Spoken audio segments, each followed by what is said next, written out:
All right, I'm back with some more actually good scary movies. I feel like my last batch of scary movies wasn't the greatest, but these are movies that just like need mentioning, you know? Some of them it's like they're not like unknown, but maybe they've been like forgotten about.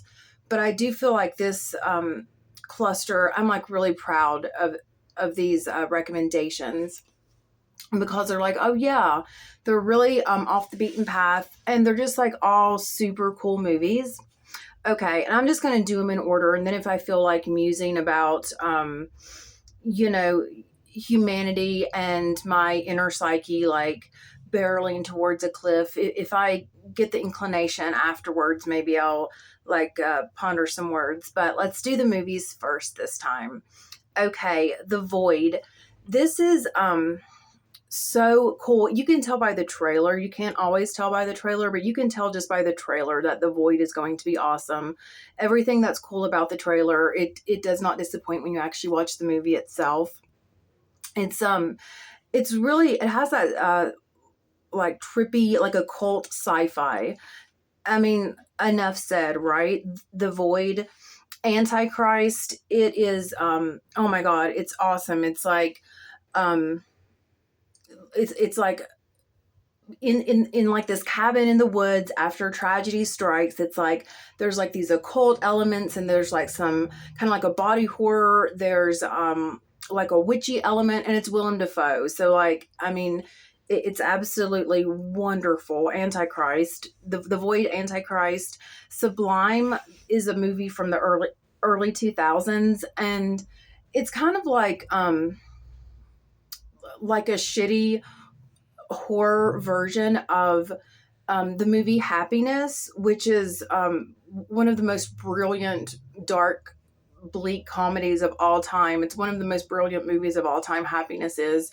And in a way, it's kind of a horror movie in the way that um, people we're just all fucked and we all suck and we're all just like desperate for meaning, and hence the title Happiness. Sublime is kind of like that, in the sense that it's not a masterpiece, but it is a good movie. It has kind of this undercurrent bottom line of almost like irony, and even the title Sublime, it's kind of like an ironic title, and at the very end, it just comes together in that kind of, okay, I see where this went. I like that. The Void, Antichrist, Sublime, this is an honorable mention. I actually had this movie like on VHS, I think, when I was like in high school. Somehow I had acquired it. I've always, like I said, had really good taste in movies, and I found this movie called Fun, and it has Alicia Witt, the great actress. She's the mom from Longlegs, and she was this teenager in the movie Fun, because it's an older movie. I'd say like I don't know, maybe like 1999, 2000. And it's an indie movie about these like two kind of like codependent um girlfriends. They're like more like best friends, but they're codependent, and they just go on this like psychotic spree where it's like, please, let's do everything so we can feel something, and let's do it together because we're in love. And I mean, I thought it was kind of, I don't know. I was such a messed up youth, and I guess I still am, except it's not endearing anymore because I'm 41. But I related to the movie, and I thought it was kind of sweet. But it's called Fun, kind of like Sublime. It's the title's like ironic, but that's the honorable mention. Okay, we need to do something. We need to do something. I love this movie because it's always so cool. I think when a movie can pull off having like the entire movie be in one location, like in one room, and this is one of those movies. Pat Healy, that I had to look him up. I didn't know his name, and I was like, who is this guy? I love his work. I know his face. I love his style, but it's just one of those, he's one of those actors where he's never going to be like, the Brad Pitt or whatever, but it's just like, oh yeah, that guy. He was the cabbie, like the second cabbie in Better Call Saul, when Saul Goodman was actually like brought down at the end. It was Pat Healy was the cab driver, and he's the dad, and we need to do something.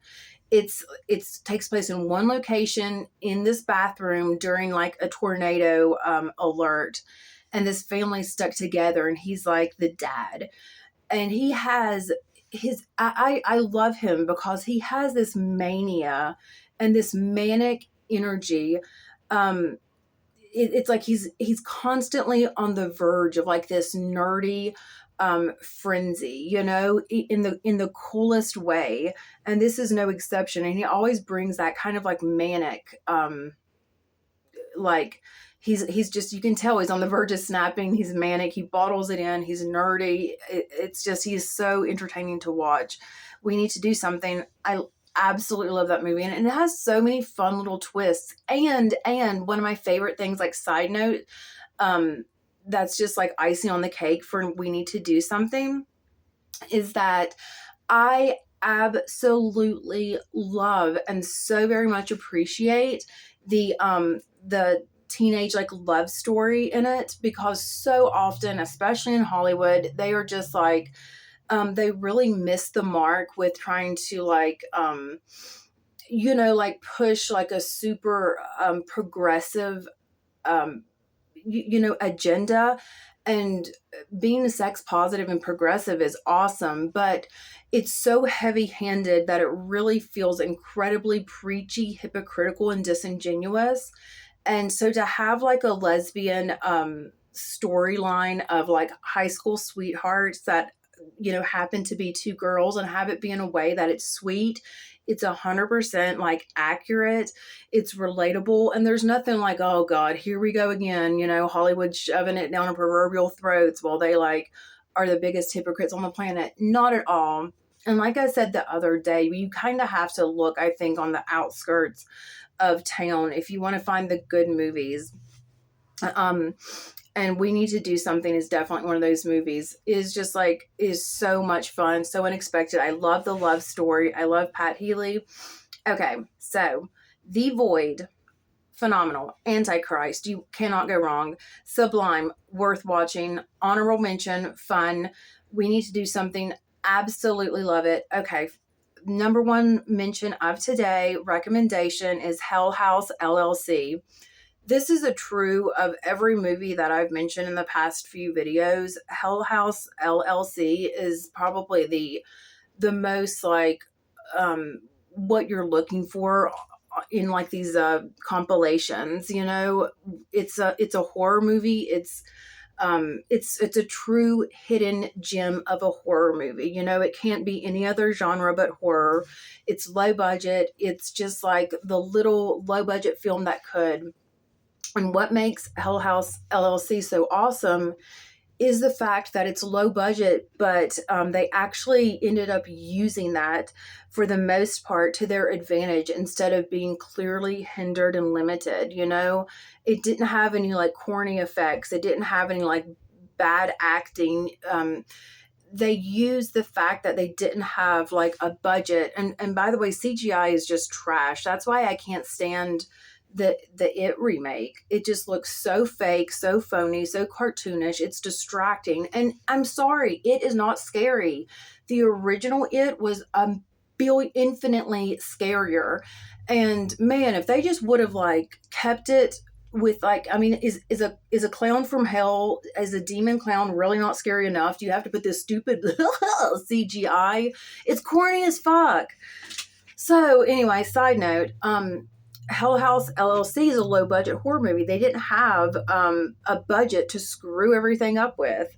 So they worked within their parameters, and they did like really effective, like, oh shit, like those kind of where you just kind of get a startle, but it's not a jump scare because it's not corny. It's not a cheap trick, cheap thrill, cheap trick. It's just a good horror movie. And I was so pleasantly surprised. I was like, man, is there one even to find? I had watched some duds, and I was like really hoping, like, man, can I just find a good horror movie that actually fits the bill, that is freaky, and that is something where it's like, I haven't seen, and this is definitely it. It's that true, like, hidden gem, House LLC. Okay, I'll put the list down below, and I'm just gonna like pretend that I have all like these cool visuals of like, screenshots and whatnot. That would be awesome, but I can't do that. 10 minutes in, let's see. What was I thinking today? Everything I talk about and try to talk about in my videos, it's impossible to do, really. Like, it's that Heisenberg thing where it's like, once something is being watched, it's like it automatically changes. Nothing is just like the way it is. Everything that exists in the entire world or could exist is just like through this lens of our own perception and how we are, we now act with that like lens. It's like a filter on a filter, because it's like we're being watched and we know we're going to be watched, and then people perceive us, and it's like, who are we and what are we talking about? And I have been, as I've said many a time, there has never been a time in my life where I was not self-aware, which is to say there was never a time in my life where I was not like deeply just unhappy in waking life, like miserable in consciousness, miserable in my own skin. I was a self-aware preschooler, and yes, that it like drove me crazy. And so now I'm like thinking about like Heisenberg and how brilliant and really like life defining of a discovery that is. It's like these tiny little things you can like look at, and all of a sudden they react totally differently, almost with like, it's like it proves the oneness and the connectedness of everything. And what I'm trying to do in the past, ever since I got sober, is really just like to be okay living. And now I'm at the point to where I was really being smothered by my dreams and my goals, and I was getting super depressed because I had these expectations of like what should have happened. And then, of course, if you turn on the news or if you pick up your phone, I don't even have the news, but if I pick up my phone, people have stopped me, total strangers who I do not know their names, just to be like, oh, did you hear what happened? I don't know if I said it, but this woman in the park, we have walked roughly at the same time at the same park for a few years now. I don't know her name. I don't think she knows my name. We have never in life had a serious conversation. It's just like, oh, how you doing? Oh yeah, weather's great, or it's getting cooler, or whatever. Absolute small talk with a stranger. She stopped me, I don't know, like 5-6 months ago or something. It's been a while. And she was like, oh, I guess you heard what happened. And I said, no. And she said, oh, you haven't heard what happened? And she asked me this 3 times. And finally I thought, damn, has there been a terrorist attack? And I said, no, I don't have the news. Has there been a terrorist attack? What are you talking about? What happened? And I quote this stranger in the park who hasn't talked to me in years about anything serious or of note. I said, what happened? After 3 times. And she said, and I quote, oh, a lot. And I said, oh, and I quote, a lot? But the point is that this stranger stopped me in the park in an absolute frenzy to talk about Trump, to talk about politics. And what I think we need to do is to absolutely understand that is totally irrelevant. That's my opinion. It does not matter. If we could vote Trump out of office, or if anybody could be voted into office after Trump, then he wouldn't have been there in the first place. You know what I mean? They are all trash. Bernie Sanders should have been the president for 8 years. The Democrats would not let that happen. And that is a fact. So what I'm saying is that it's everyone's fault that Trump's there. He's their friend, these people are just doing what they want to do, and really it has no bearing on our life. It's like the serenity prayer: accept what we cannot change, change the things we can, wisdom to know the difference. And what we cannot change is the political landscape or someone else's opinion or politics or what happened in the past. We can't affect anything, and the people who rule the planet, they're going to continue to do so. They're going to continue to kill the environment and, humanity, and profit in the meantime.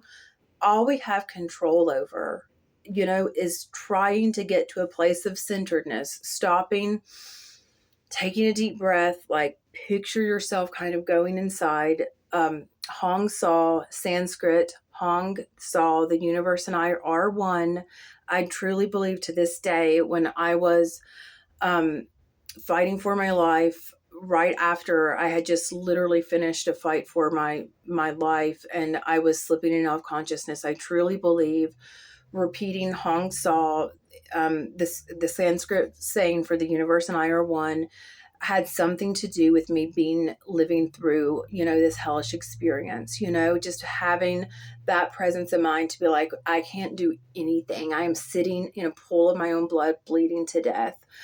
What can I do? I can breathe, consciously breathe and say, Hong 2, 3, 4, 5, 6, 7, hold it.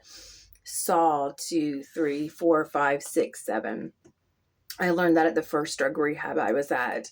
So yeah, take deep breaths, do some type of practice, put your feet like on the bare earth, hug a tree, for a long time, all these things were looked at as kind of like woo woo or hippy dippy or corny or just really even pointless. But what if everything we've been taught to care about has been this very carefully cultivated narrative that was cultivated because it's a lie. The stuff that we've been taught to care about is actually the most trivial, useless, pointless things and stuff that we cannot control. And all the stuff that has been like, pushed aside as frivolous or demonized or whatever. What if that's the stuff that really are the tools that if we use consciously, we will change your life? Because all we can do is the serenity prayer, change what we can. And what can you change about yourself? This is what I'm asking myself. And I'm just really trying not to give a shit about what's going to happen with my book. I wrote a book. If I die tomorrow, I mean, I sure hope I don't, but if I die now, I wrote a book. No one can take that away from me.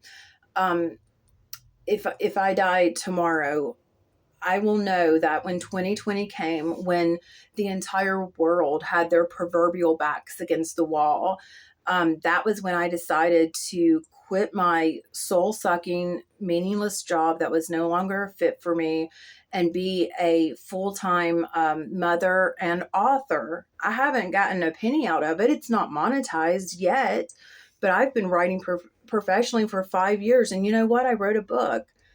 That's something I did. And that started with 2020.